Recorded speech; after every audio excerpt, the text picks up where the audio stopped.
اداروں کو نہیں آنا چاہیے، اداروں کو اپنا جو ارلی وارن سسٹم ہے اس کو مزید ایکٹیو کرنا چاہیے، ارلی وارننگ سسٹم جو ہے اس کو دیکھیں اور نظریں کھلی رکھیں۔ یہ 4-6 ہفتے بڑے امپورٹنٹ ہیں، یہ قومی مفاد، قومی سلامتی اور پاکستان کا مفاد نہیں، یہ سب کچھ کھیل کھیلا جا رہا ہے ذاتی مفاد، ذاتی اناج، ذاتی انتقام، چمڑی دمڑی اس پہ۔ اس لیے جی میں تمام سیاستدانوں سے بار بار اپیل کر رہا ہوں کہ خدا کے لیے یہ کام کریں، آپس میں ٹاکنگ ٹنگز پیدا کریں، آپس میں معاملات طے کریں اور اس وقت ڈٹ جائیں، کوئی پوز لے لیں، سیلاب آیا ہوا ہے، متاثرین کی مدد کے لیے پوز لے لیں اور 2 ہفتے کا پوز لے لیں اور 2 ہفتے سارے نکل جائیں سیلاب متاثرین کی، اپنے شہریوں کی، اپنے ووٹرز کی، اپنے سپورٹرز کی کو لک آفٹر کریں اور 2 ہفتے کے بعد بیٹھیں اور اس کے بعد بات کریں۔ ہو کیا رہا ہے؟ ہو یہ رہا ہے کہ اب مقدمات شروع ہو چکے ہیں جی، اور مقدمات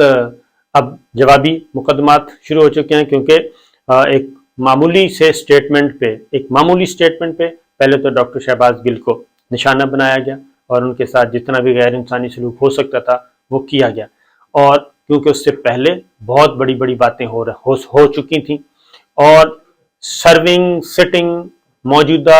آرمی چیف افواج پاکستان کے سربراہ کو ایسی دھمکیاں دی جا چکی تھیں، ایسی غلیظ زبان استعمال کی جا چکی تھی کہ خدا کی پناہ، اور اسی طریقے سے سٹنگ آنریبل ججز کو، چیف جسٹس صاحبان کو نام لے لے کے نشانہ بنایا جا چکا تھا، سب سوئے رہے، کسی نے کوئی حرکت نہیں کی۔ اب ظاہر ہے جی اب کیا ہو رہا ہے، اب ہر کوئی جماعت اپنی اپنی حکومت میں ہے، ایک میئر اسلام آباد ہے وہ اپنا کام کر رہے ہیں، اور اس کے بعد اب درخواستیں آنا شروع ہو گئی۔ رانا ثناء اللہ صاحب پہ میں نے کہا تھا کہ ان کے جو کچھ انہوں نے گفتگو کی تھی ان پہ ایک FIR درج ہو چکی ہے، اور دوسری FIR 2 جگہ پہ FIRs اور درج ہو چکی ہیں، درخواستیں دی جا رہی ہیں، خیبر پختونخوا میں بھی اور پنجاب میں بھی۔ مولانا فضل الرحمان صاحب کے خلاف درخواست آ چکی ہے، اور نواز شریف صاحب کے خلاف آ چکی ہے، بلکہ مقدمہ درج ہو چکا ہے،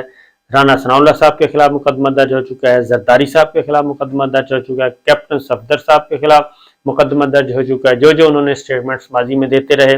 اور شہباز گل کے خلاف بھی ایک اور مقدمہ درج ہو چکا ہے۔ یہ سب کچھ ہو رہا ہے اور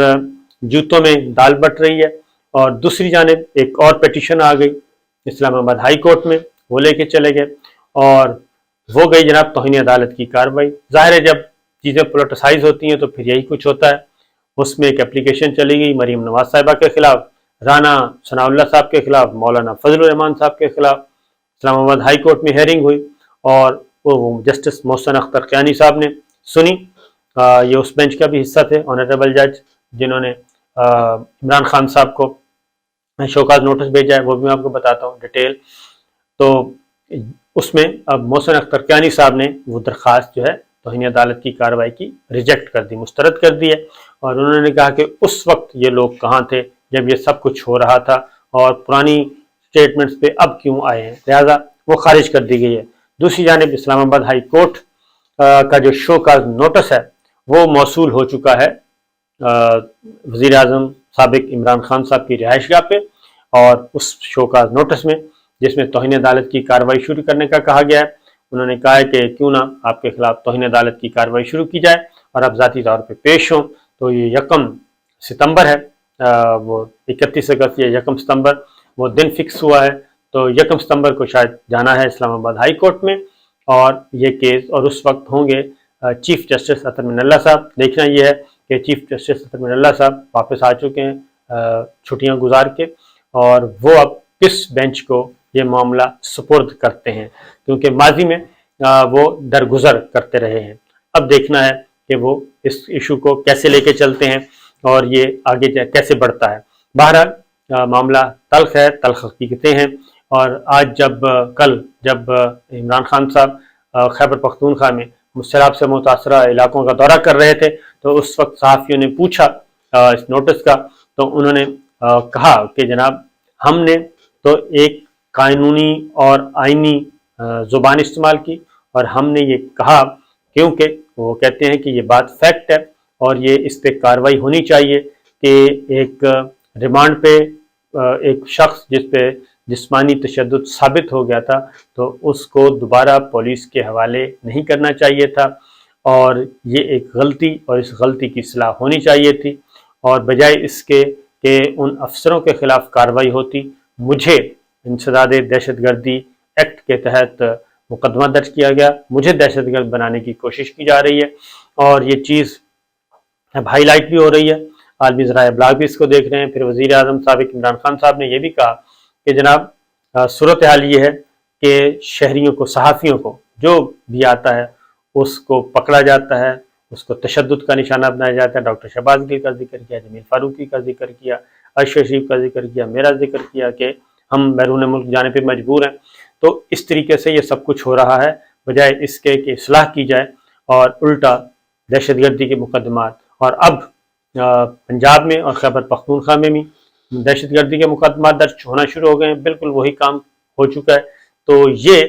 چیز کس طرف جائے گی؟ کیونکہ وفاقی پولیس ظاہر ہے جی،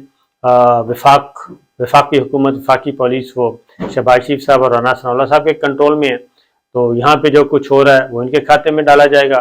خواہ وہ کوئی اور کرے، اور صوبوں میں جو ہوگا وہ صوبائی حکومتیں کر رہی ہیں، وہ تو خود ہی کر رہی ہیں۔ تو بہرحال یہ چیزیں جی اس وقت صورتحال کوئی ناٹ گڈ، بیڈ ہے، اور بجائے اس کے کہ تھوڑا سا پاز ہو، اچھا ہے۔ اور فواد چوہدری صاحب نے بھی یہ کہا ہے کہ سیاستدانوں کو بیٹھنا چاہیے، تو اطلاعات موجود ہیں کہ اس ٹمپریچر کو ذرا کم کرنے کی کوشش کی جائے، لیکن وہ جیسے ہی یہ خبریں آتی ہیں کہ جناب آپس میں کوئی رابطے ہو رہے ہیں، تو جو ہیں جی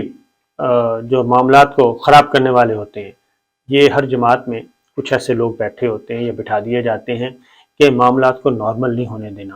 آپ نے چنگاری پہ چنگاری پھینکتے رہنا ہے۔ آپ نے اکثر دیکھا ہوگا کہ قومی اسمبلی، صوبائی اسمبلیوں کی کاروائی آرام سے چل رہی ہوتی ہے کہ اچانک پچ بیک بینچ سے ایک بندہ اٹھتا ہے، وہ ایک ایسی بات کرتا ہے ممبر کہ اس سے فساد کھڑا ہو جاتا ہے، اور پیچھے پیچھے ہی لڑائی شروع ہو جاتی ہے، اور پھر جو ایک بزنس ایڈوائزری کمیٹی میں تمام جماعتیں بیٹھ کے اسپیکر چیمبر میں طے کرتی ہیں، وہ سارے کا سارا ملیا میٹ ہو جاتا ہے۔ وہ جو ارکان ہوتے ہیں شرارتی، جو بیک بینچز پہ ہوتے ہیں، اصل ان پہ نظر رکھنی چاہیے۔ تو اس وقت بھی پولیٹیکل پارٹیز میں بیک بینچز پہ بیٹھے ایسے کچھ لوگ ہیں جو کہ کہیں اور سے اشارے وصول کرتے ہیں، اور اشارے وصول کر کے وہ دیکھتے ہیں کہ جناب یہ تو آپس میں تصفیہ ہو رہا ہے، اچھائی کی طرف جا رہی ہے، صورتحال معمول کی طرف آنا چاہ رہی ہے، تو اسموتھ فنکشننگ ہونا شروع ہو رہی ہے، پولیٹیکل پارٹیز آپس میں مل بیٹھ رہی ہیں، بیک ڈور چینل پہ کوئی رابطے ہوئے ہیں، کوئی ملاقاتیں ہوئی ہیں، کوئی پیغام رسانی کا کام ہوا ہے، تو اس کو سبوٹاج کرنے کے لیے وہ فوراً میدان میں کودتے ہیں، اور ایسے عناصر اگلے 6-8 ہفتے جو ہیں وہ بہت زیادہ ایکٹیو رہیں گے، کیونکہ مفاہمت جو ہے وہ ان کو سوٹ نہیں کرتی، مفاہمت جتنی بھی ہوگی وہ ان کو سوٹ نہیں کر رہی۔ مفاہمت کے نتیجے میں یہ چھوٹے چھوٹے جو بونے ہیں ان کا ستیہ ناش ہو جائے گا، اور ان کا مفاد، ان کا ایجنڈا، ان کا اسکرپٹ خراب ہو جائے گا، اور جو ریئل پلیئر ہیں وہ میدان میں رہ جائیں گے۔ تو یہ سارے کا سارا ذاتی سروائیول کی لڑائی ہے جی، تو اس کا سب کو کھلی نظریں رکھنی چاہیے، پاکستان کی عوام جاگتے رہنا چاہیے۔ اجازت دیجیے، اللہ حافظ۔